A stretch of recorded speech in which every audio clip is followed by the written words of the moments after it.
absolutely sure you're ready to go back to work? I hate feeling like the weak link. You know, I mean, you're back at work, Emily's back at school. You're back to school, too. Yeah, but it's easier going through the motions there. But here, everything about this place has something to do with Lucky, some memory. He's the reason I got a job here. I persuaded Ruby into giving me one just so I could be close to him. So, as you can see, I have the lovely Elizabeth under constant surveillance. I can get to her anytime. Should have been taped weeks ago. Yeah, but it's not. It's live. You want proof?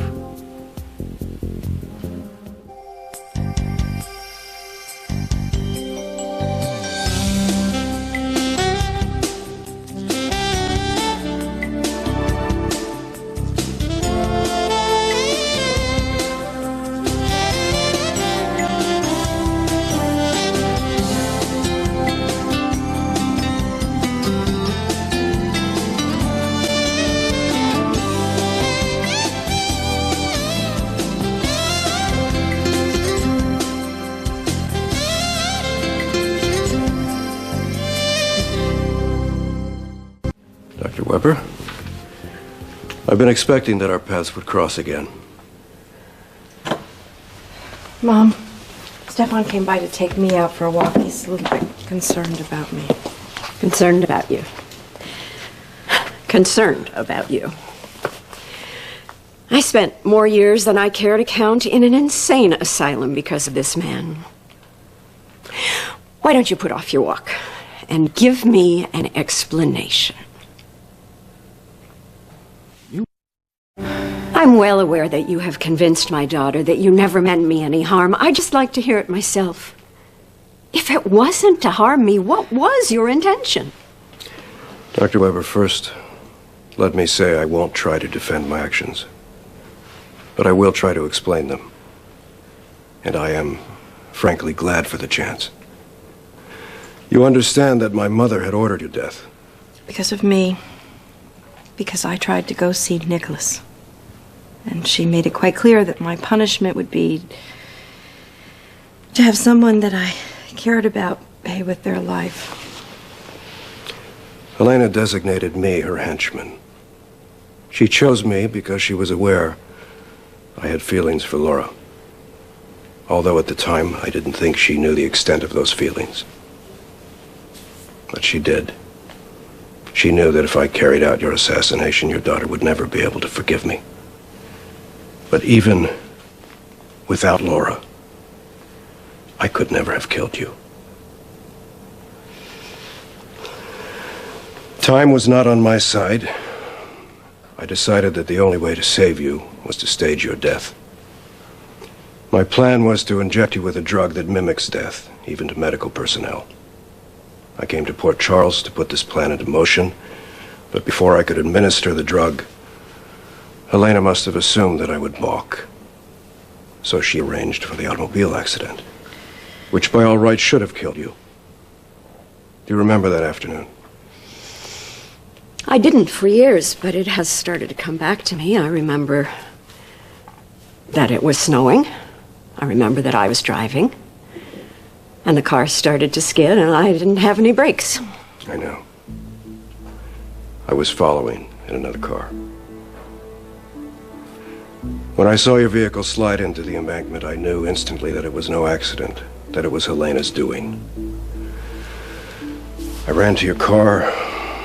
You were unconscious.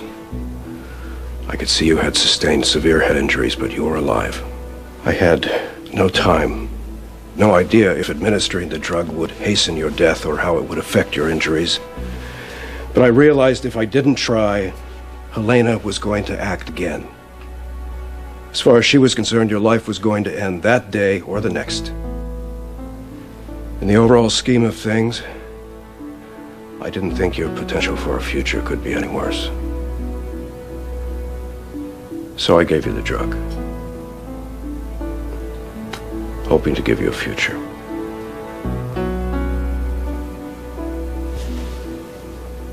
I'll prove to you this is not pre-recorded.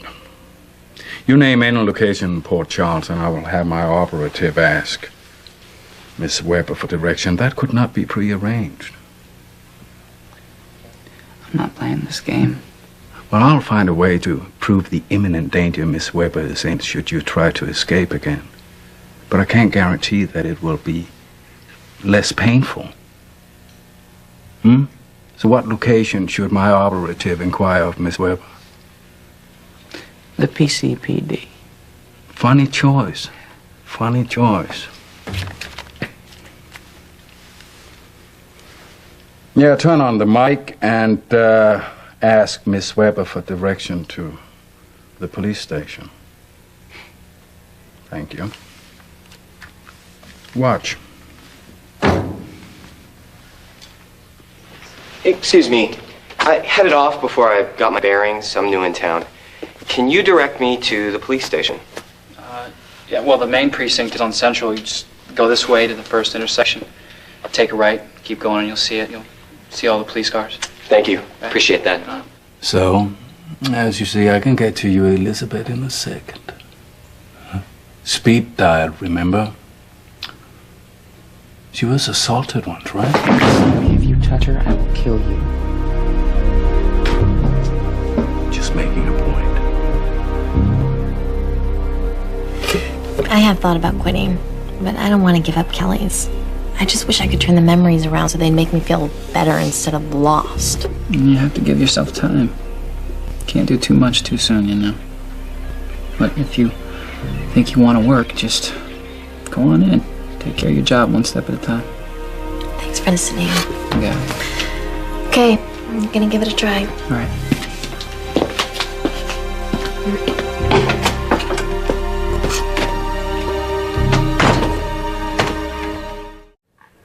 At the hospital, when you were pronounced dead, I didn't know whether you had literally died from your injuries or due to the drug I had given you at the crash site. My own team took over. They were able to revive you, thankfully. But he couldn't tell me because Helena was still watching. So I had you transported to Switzerland.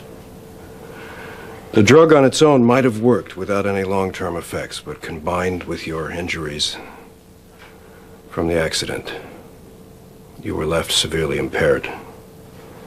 The specialist told me your condition was more than likely permanent.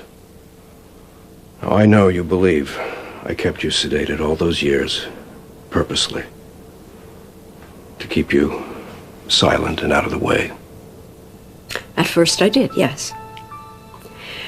But I have contacted the physicians who took care of me in Switzerland, and I know now that they are decent people who honestly did the best they could. However, as 1 year passed into another, and I was still clinging to life in that asylum, it never occurred to you to tell my daughter I was alive?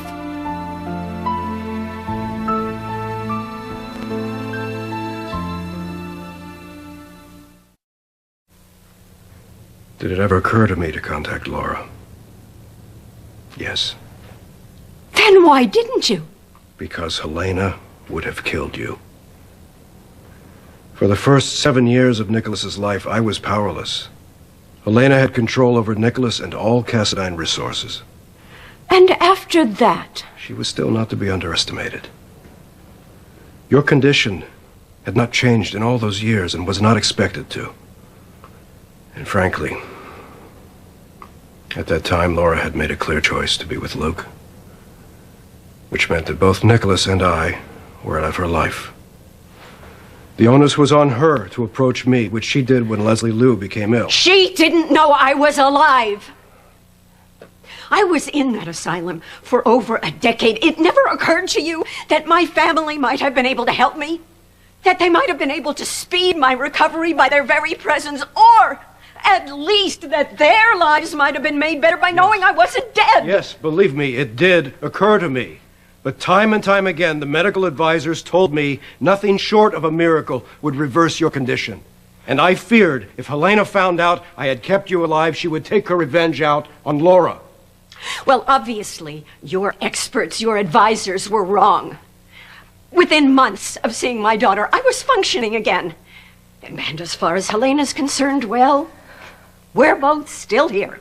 Stefan had no way of knowing that. He had to assume the Laura. worst. It's all right. Your mother's right. Today, I deeply regret my decision. I had various motives directing me. Protecting Nikolas and Laura. But if I had it to do over again, I would have found a way to contact your daughter and tell her you were alive. Ever since Laura first started to try to explain your position to me, I have tried to understand. But you have to understand. I lost years of my life and almost everything in the world that I loved because of you. No! No! The reason you're alive at all is because of him.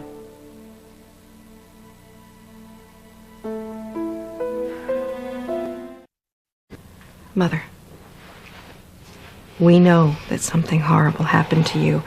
I think you might not be able to understand what a family like the Cassadines are really like.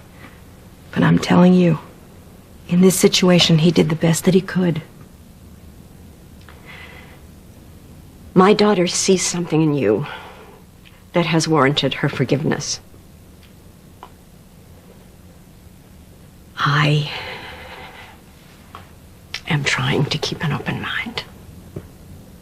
I appreciate your hearing me out.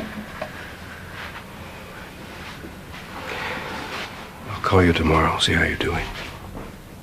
Oh my gosh, tomorrow I'm supposed to start work on the youth outreach program over at GH. Audrey Hardy's already making appointments for me. Are you sure you're up to it? No, but I'm gonna try. Well, I'll be at the hospital in my office if you need anything. Thank you. Dr. Weber, I'm sorry for the loss of your grandson. I will respect your wishes, but hopefully the next time we'll meet under better circumstances. Goodbye.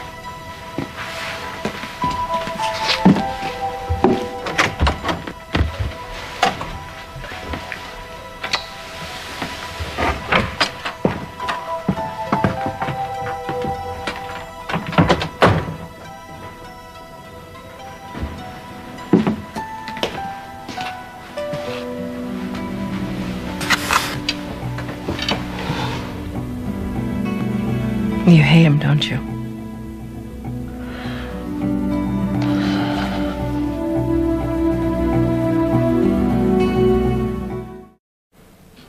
It's obvious how much you care for him and how he cares for you. And you've told me how good he is with Lulu. I understand how you feel. There were times when I hated him. But you know something, even at the worst of times, there were also feelings of guilt and gratitude and more. He raised my firstborn son. And he did a magnificent job. I can't imagine what Nikolas would have been if Helena had been his primary caregiver. And he took care of me when I was on that island. And if you're alive today, it is because of him, whether you believe it or not. And when Lulu was sick, it was Stefan who arranged for me to meet with Nikolas again so that he could save her life. I believe that he does love me. Are you in love with him? I don't know.